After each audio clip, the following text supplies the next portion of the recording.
देखिए कल अभी आपको बताया गया था, 3 हेडिंग बताए थे। कौन सा?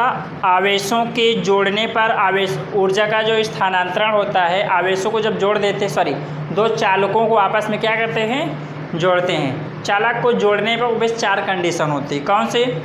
एक तो होता उभयनिष्ठ विभव होता है, आवेश का स्थानांतरण होता है, ठीक है। साथ ही साथ इसमें क्या होता है? उभयनिष्ठ विभव मैंने आपको बताया था, ठीक है। आज चौथा पार्ट आपको पढ़ना है,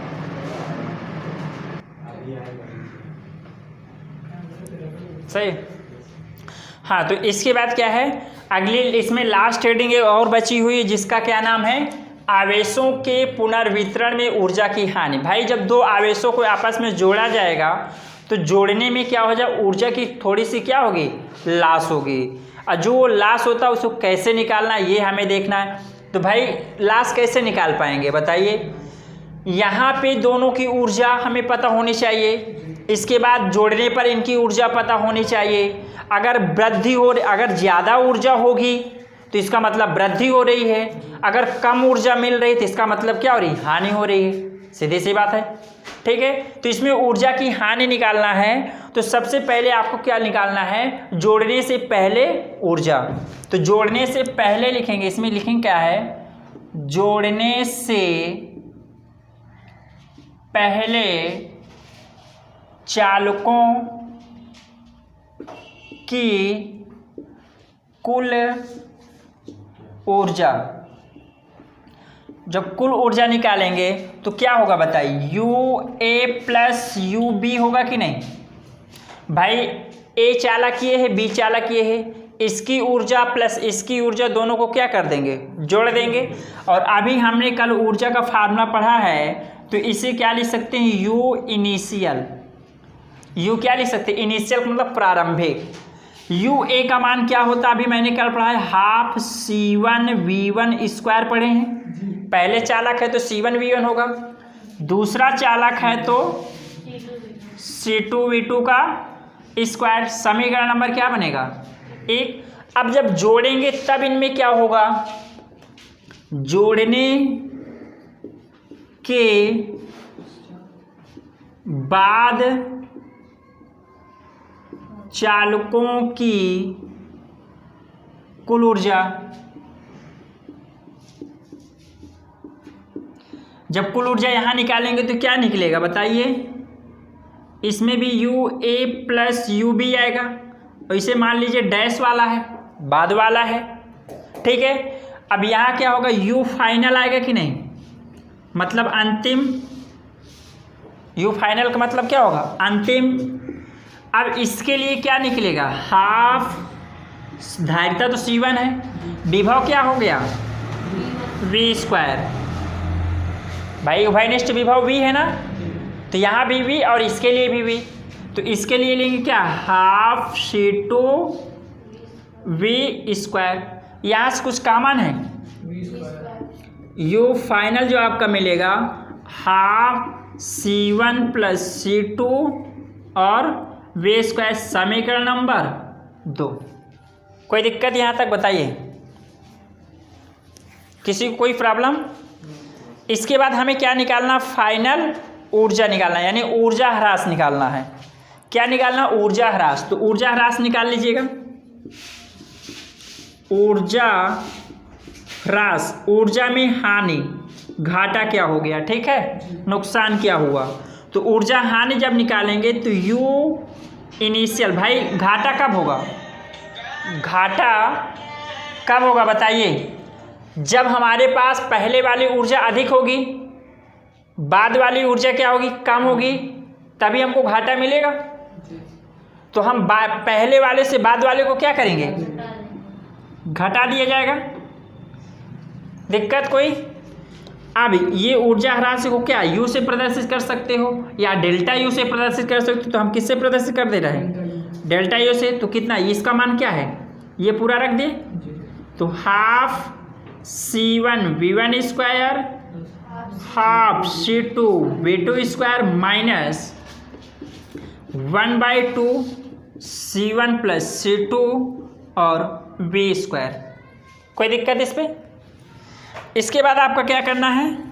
डेल्टा यू बराबर, अब बताइएगा 1/2, यहाँ से पूरा कॉमन कर लें, बाहर आ गया 1/2।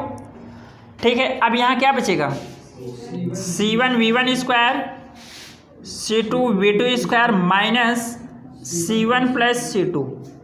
अब मुझे ये बताइए V का मान क्या पढ़ाए हैं कल, उभयनिष्ठ विभव का सूत्र आपको कल बताया गया है क्या, C1V1 प्लस C2V2 अपन C1 प्लस C2।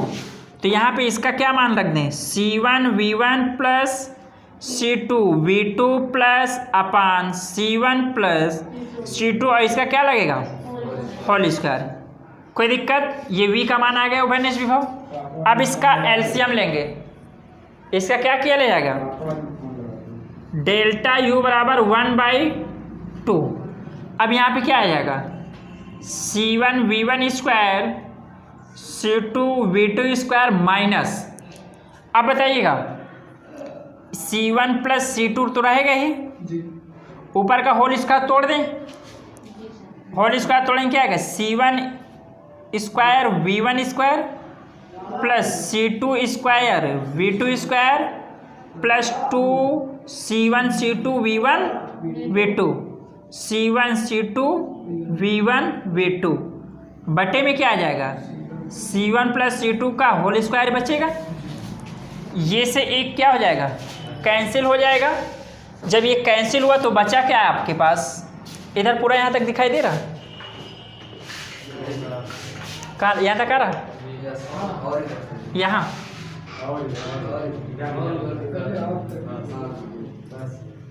हाँ। अब देखिएगा यहाँ पे, तो जब यहाँ निकालेंगे तो मैं यहाँ से लिख दे रहा हूँ, ठीक है। तो क्या है, डेल्टा यू बराबर 1/2 C1V1 square plus C2V2 square, ठीक है, माइनस में यहाँ ये तो बचेगा, ऊपर क्या है जो उसे रखा रहने दो, C1V1 square plus C2V2 square plus 2C1 C2 V1 V2 बटे क्या आ रहा है, C1 C2, यही आ रहा।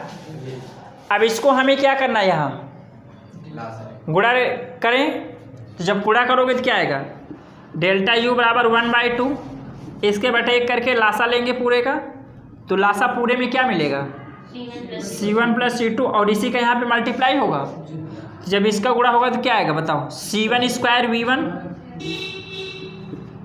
और इसका इसके साथ, इसका फिर किसके साथ करना है, इसी का इसके साथ कर दें, तो कितना होगा प्लस C1 C2 और V2 स्क्वायर आ जाएगा, यानी C1 का दोनों के साथ गुणा, C2 को दोनों के साथ करेंगे तो plus C1 C2 V1 square plus C2 square और V2 स्क्वायर। कोई दिक्कत, माइनस के कारण सारे चिन्ह बदल जाएंगे, तो माइनस क्या है, C1 square V1 square plus C2 minus minus C2 V2 square minus 2C1 C2 V1 V2। कोई दिक्कत यहाँ तक, तो अब डेल्टा यू बराबर 1/2 तो मिलेगा ही, कोई दिक्कत, 1/2 तो रहेगा ही। अब बताइए यहाँ कुछ पद कट रहा है, 1 2, ये कैंसिल हो गया, बचा क्या है आपके पास, C1 C2 V2 square plus C1 C2 V1 square, आगे क्या बच रहा है, minus 2C1 C2 V1 V2 बटे में क्या, C1 प्लस C2। तो अब डेल्टा यू बराबर यहाँ क्या मिलेगा, 1/2 C1 C2 C1 C2 C1 C2 common, तो ब्रैकेट में क्या बचेगा, V1 स्क्वायर, पहले इसे लिख लेते हैं, यहाँ पे क्या बचेगा plus V2 square minus 2V1 V2 बटे में क्या है C1 प्लस, तो डेल्टा यू बराबर मिलेगा 1/2 C1 C2, ये होल स्क्वायर बनेगा, तो क्या V1 माइनस V2 का होल स्क्वायर अपान क्या हो जाएगा C1 प्लस C2। यही हमारा क्या आ जाएगा ऊर्जा राशि का सूत्र आ गया। ये फार्मूला याद कर लेना क्योंकि यहाँ से डायरेक्ट सवाल आपके आ जाते हैं। नया टॉपिक आया है संधारित्र। नया टॉपिक क्या है आपका संधारित्र, हमें देखना ठीक है। तो संधारित्र क्या होता है ये समझेंगे, ठीक है। संधारित्र का मतलब होता है एक निकाय का नाम दिया गया है। क्या दिया गया है? संधारित्र जो है एक निकाय का नाम दिया गया है। उसमें कैसे नाम दिया गया है कि मान लीजिएगा एक प्लेट ये है, ठीक है। इस प्लेट की धारिता कुछ भी है, मान लो C है। अब इस प्लेट की धारिता हमें बढ़ाना है। इस प्लेट के आकार में हम कोई परिवर्तन ना करें, आकार में बिना परिवर्तन किए हुए हमें इसकी धारिता को क्या कर दें बढ़ा दें, ठीक है। आकार में इसमें बड़ा आकार कर दें तो धारिता तो बढ़ जाएगी, ऑलरेडी है, क्योंकि त्रिज्या का मान बढ़ने पर धारिता का मान क्या हो जाता है बढ़ जाती है। तो क्षेत्रफल बढ़ने पर धारिता क्या हो जाती है बढ़ जाती है। लेकिन हमें आकार में कोई परिवर्तन नहीं करना है, फिर हमें धारिता क्या करना है बदलना है। जब धारिता हमें बदलना है तो वही हमारा क्या कहलाता है जो निकाय बन जाता है उसी को हम नाम दिया जाता है क्या संधारित्र कह देते हैं। क्या देते हैं संधारित्र। जैसे एक प्लेट मान लीजिएगा ये ले लिए, ठीक है, और एक प्लेट हम इसके बगल में और रख लिए, ठीक है। तो ये आपका एक क्या बन गया है निकाय बन गया है।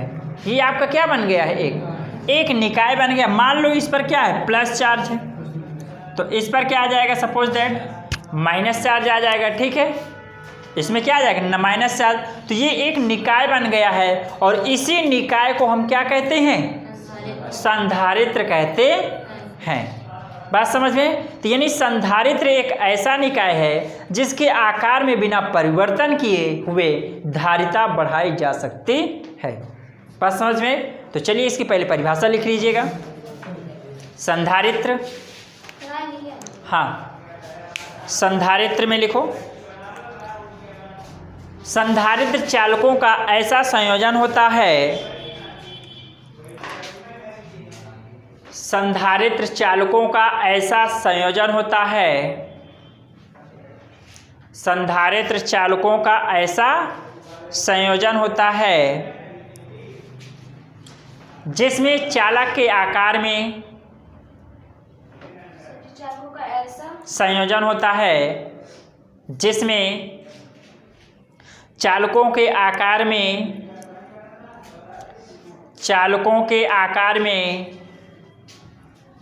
परिवर्तन किए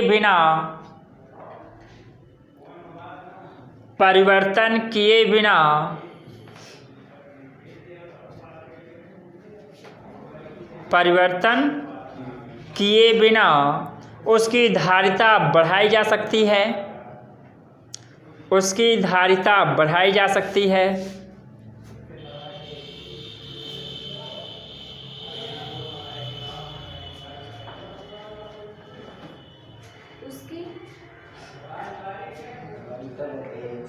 बढ़ाई जा सकती है, ठीक है।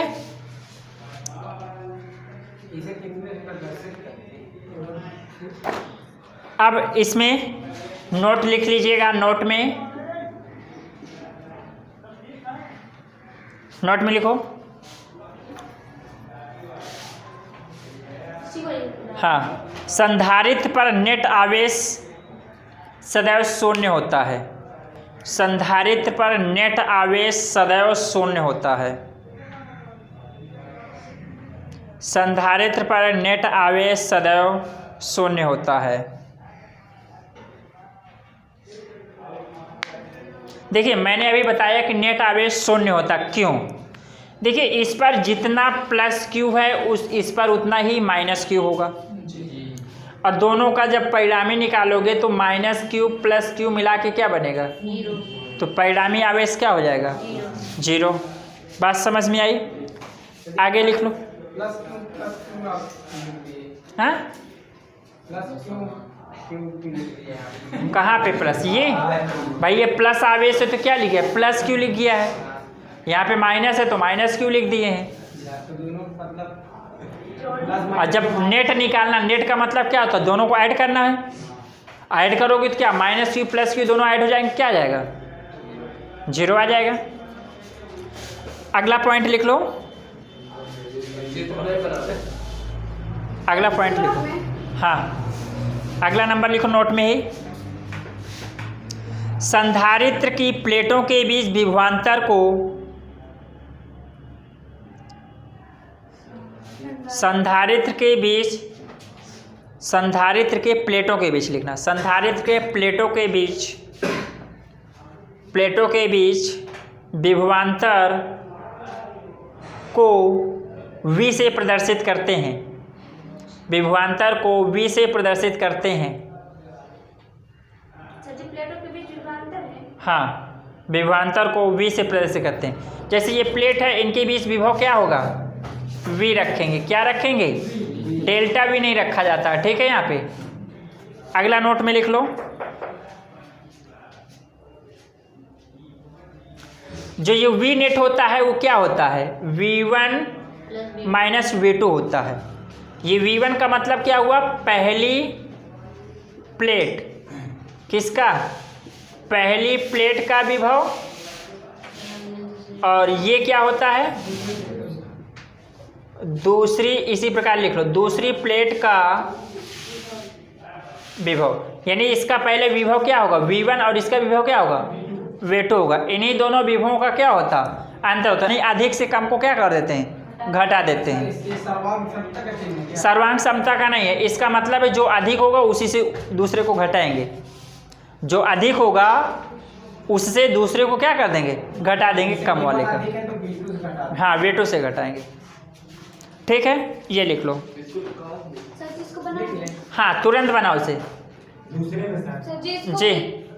हाँ, इसे बनाओ जल्दी से। कौन सा प्लस है? ये वाला।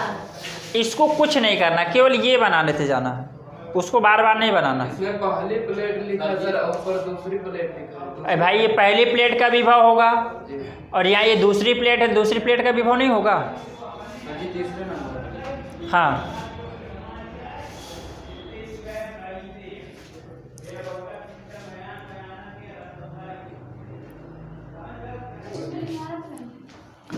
अगले नोट में लिखना संधारित्र का प्रतीक। संधारित्र का प्रतीक ऐसे दर्शाते हैं, दो ये लाइन खींच देते हैं, बिल्कुल बराबर होनी चाहिए, समांतर लाइन। इस तरह की जहाँ भी प्रतीक आपको मिलेगी क्या दर्शाएगी? संधारित्र। अगर ये भी दिख रहा तो भी संधारित्र है, लेकिन आपको बुकों में यही मिलेगा, ठीक है। ये आपको नहीं मिलेगा। ऐसे भी दर्शा सकते हैं और ऐसे भी दर्शा सकते हैं। अगर कोई संधारित्र की धारिता क्या है? परिवर्ती है। परिवर्ती यानी बदल रही, घट रही है। एक कामा लगा तो है,